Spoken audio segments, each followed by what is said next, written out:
Perhaps as important as what Pope Francis said during his key speech in Burma on Tuesday was what he didn't say. Speculation had mainly circled around the question of whether the Pope would use the term Rohingya to describe the country's Muslim minority, which has been the target of a brutal military clearance operation. Rohingya Muslims are not officially recognized as a minority in Burma, also known as Myanmar, even though many have lived there for generations. Burmese officials, and many among the predominantly Buddhist population, reject Rohingya and are instead using Bengalis to emphasize their disputed argument that the Rohingya migrated illegally to the country from Bangladesh. To the relief of some and the dismay of others, the Pope refrained from using the term during an interfaith meeting and in a subsequent speech Tuesday, which he gave following a meeting with Burmese leader Aung San Suu Kyi. The civilian Burmese leader has come under criticism for allegedly ignoring human rights violations in the country. The Pope did use his speech to urge respect for minority rights.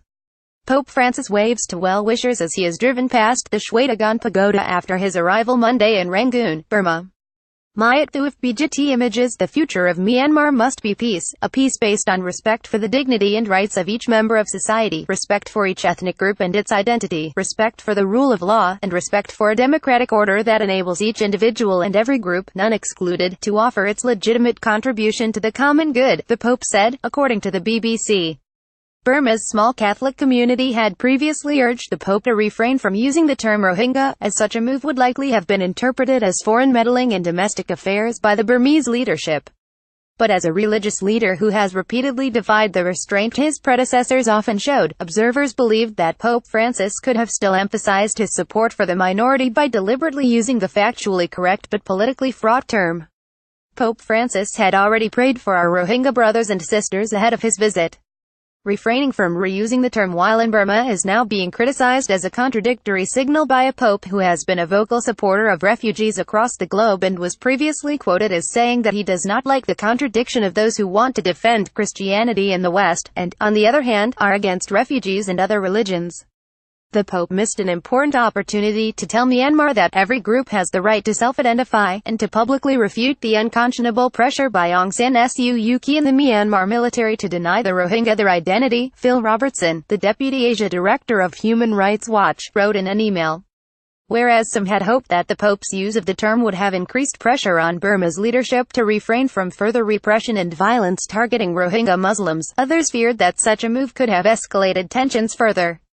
About 600,000 Rohingya Muslims had to flee across the border into Bangladesh in recent months, after the military targeted the minority. The U.S. government classified the violence as ethnic cleansing last week, and Secretary of State Rex Tillerson blamed the Burmese government, military and local vigilantes for horrendous atrocities in Burma's western Rakhine state. The Burmese military is denying any involvement in the atrocities, and members of other religious groups in the country, such as Buddhists and Hindus, claim that they were in turn the targets of violence by the Rohingya. After meeting with the Pope on Monday, Burmese military General Min Aung Hlaing wrote in a post on social media that there is no religious discrimination in Myanmar as the country ensures religious freedom. He said that, in the course of the meeting, the Pope prayed for ensuring peace, tranquility and development of Myanmar. From the post, it was unclear whether the Pope had raised human rights concerns in the meeting. He will meet some Rohingya Muslims in Bangladesh later on during his 6-day visit, which ends Saturday. Although the trip was planned ahead of the most recent escalation of violence, which has lasted for more than 3 months, it is now inevitably being dominated by the ethnic cleansing or genocide allegations that the Burmese government and military are facing from the United Nations, the United States and other Western governments.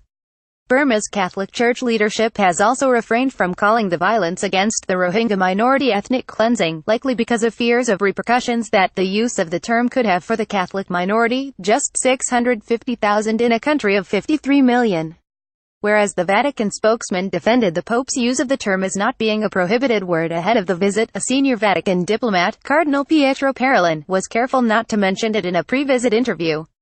Read more. We are going to kill you. Villagers in Burma recount violence by Rohingya Muslim militants.